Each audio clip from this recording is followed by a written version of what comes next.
Kerala online മീഡിയയുടെ പുതിയൊരു notification വീഡിയോയ്ക്ക് എല്ലാവർക്കും സ്വാഗതം. ഇന്ത്യൻ എയർഫോഴ്സിൻ്റെ ഗ്രൂപ്പ് സി സിവിലിയൻ പോസ്റ്റിലേക്കാണ് നോട്ടിഫിക്കേഷൻ വിളിച്ചിരിക്കുന്നത്. അഡ്വർടൈസ്മെൻറ്റ് നമ്പർ 1/2024 ആണ് ഇതിൻ്റെ നോട്ടിഫിക്കേഷൻ ആയിട്ടുള്ള അഡ്വർടൈസ്മെൻറ്റ് നമ്പർ. ഗ്രൂപ്പ് സി പോസ്റ്റാണുള്ളത്. അപ്പം ഇതിൽ ഓരോ കമാൻഡ് വൈസ് ആണ് ഇതിൻ്റെ പോസ്റ്റ് വിളിച്ചിരുന്നത്. LDC MTD, അതായത് civilian mechanical transporter driver, Hindi typist, ഈ ഒരു പോസ്റ്റുകളിലേക്കാണ് ഈ നോട്ടിഫിക്കേഷൻ വിളിച്ചിരിക്കുന്നത്. അപ്പം ഓരോ കമാൻഡ് വൈസും ഓരോ യൂണിറ്റ് വൈസും ഇതിൻ്റെ അകത്ത് കൊടുത്തിട്ടുണ്ട്. അപ്പോൾ നമ്മൾ ആ ഒരു യൂണിറ്റിലേക്ക് അതിൻ്റെ AOC എയർ ഓഫീസർ കമാൻഡിങ്ങോ അല്ലെങ്കിൽ കമാൻഡിങ് ഓഫീസർക്ക് വേണം ഈ ലെറ്റർ നമ്മൾ അയക്കാൻ. ഇത് ഓൺലൈൻ ആപ്ലിക്കേഷൻ അല്ല, അത് ശ്രദ്ധിക്കണം.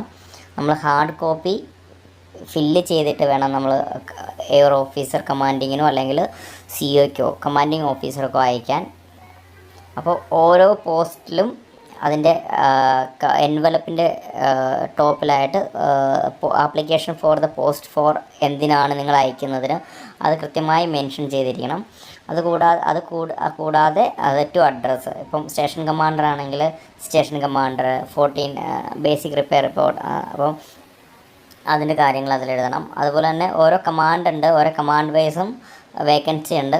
വേക്കൻസി ഇപ്പോൾ കമ്പാരിറ്റീവ്ലി കഴിഞ്ഞ വർഷം കുറവ് വേക്കൻസിയാണ്. എന്നാലും അധികം പബ്ലിസിറ്റി നമ്മൾ കമ്പയർ ടു കേരള PSCനെ പോലെ നമ്മൾ നോക്കാമെങ്കിൽ അധികം പബ്ലിസിറ്റി കിട്ടാത്തത് കൊണ്ട് ആപ്ലിക്കൻസ് വളരെ കുറവായിരിക്കും.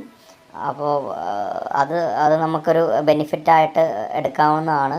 സോ പോസ്റ്റൽ അഡ്രസ്സ് ഇതിൽ കൊടുത്തിട്ടുണ്ട്, അതുപോലെ പോസ്റ്റ് ഉണ്ട്. സോ നമുക്ക് 18 വയസ്സ് തൊട്ട് 25 വയസ്സ് വരെ ആണ് നമുക്കിതിൽ കൊടുത്തിരിക്കുന്നത്. പ്ലസ് നമ്മൾ കാറ്റഗറി വൈസ് നമുക്ക് ഇളവ് ലഭിക്കുന്നതാണ്. എക്സാമ്പിൾ OBC 3 വർഷം, എക്സ് സർവീസ്മാൻ്റെ കാറ്റഗറി ഇളവ് ലഭിക്കുന്നതാണ്.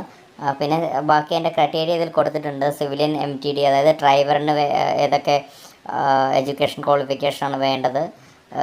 ആക്ച്വലി ഇതിൻ്റെ പേ സ്കെയില് ലെവൽ 2 ആയിരിക്കും മാസ പ്രതി. സെൻട്രൽ ഗവൺമെൻറ് അതിൻ്റെ പേ ബാൻഡ്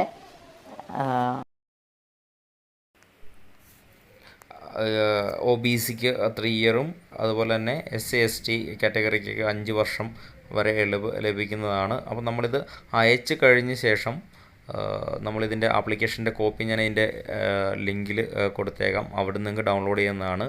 അത് പ്ലസ് നിങ്ങളുടെ ഇപ്പോൾ കാറ്റഗറി ആണെങ്കിൽ കാറ്റഗറി തെളിയിക്കുന്നുള്ള സർട്ടിഫിക്കറ്റും അതുപോലെ തന്നെ 10+2ൻ്റെ സർട്ടിഫിക്കറ്റിൻ്റെ കോപ്പിയും നമ്മളിത് അറ്റാച്ച് ചെയ്തിട്ട് വേണം നമ്മൾ AOCക്ക്, എയർ ഓഫീസർ കമാൻഡിങ് അല്ലെങ്കിൽ കമാൻഡിങ് ഓഫീസറിനോ സ്റ്റേഷൻ കമാൻഡറോ നമ്മൾ അയക്കേണ്ടത്. അപ്പോൾ അയക്കുന്ന എപ്പോഴും ശ്രദ്ധിക്കണം, അതിൻ്റെ എൻവലപ്പിൻ്റെ ടോപ്പിലായിട്ട് application for the post for dash ഏതാണ് നിങ്ങൾ അയക്കുന്നത് അത് കൃത്യമായിട്ട് എഴുതിയിരിക്കണം.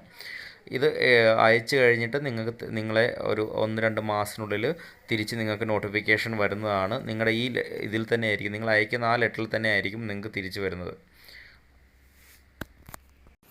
നിങ്ങൾക്ക് ഒരിക്കലും ഓൺലൈനിൽ ചെക്ക് ചെയ്തിട്ട് ഈ ആപ്ലിക്കേഷൻ്റെ സ്റ്റാറ്റസ് ഒന്നും അറിയാൻ സാധിക്കത്തില്ല. ഇതെല്ലാം ഹാർഡ് കോപ്പിയിലായിരിക്കും ഇതിൻ്റെ കാര്യങ്ങളെല്ലാം ചെയ്യുന്നത്.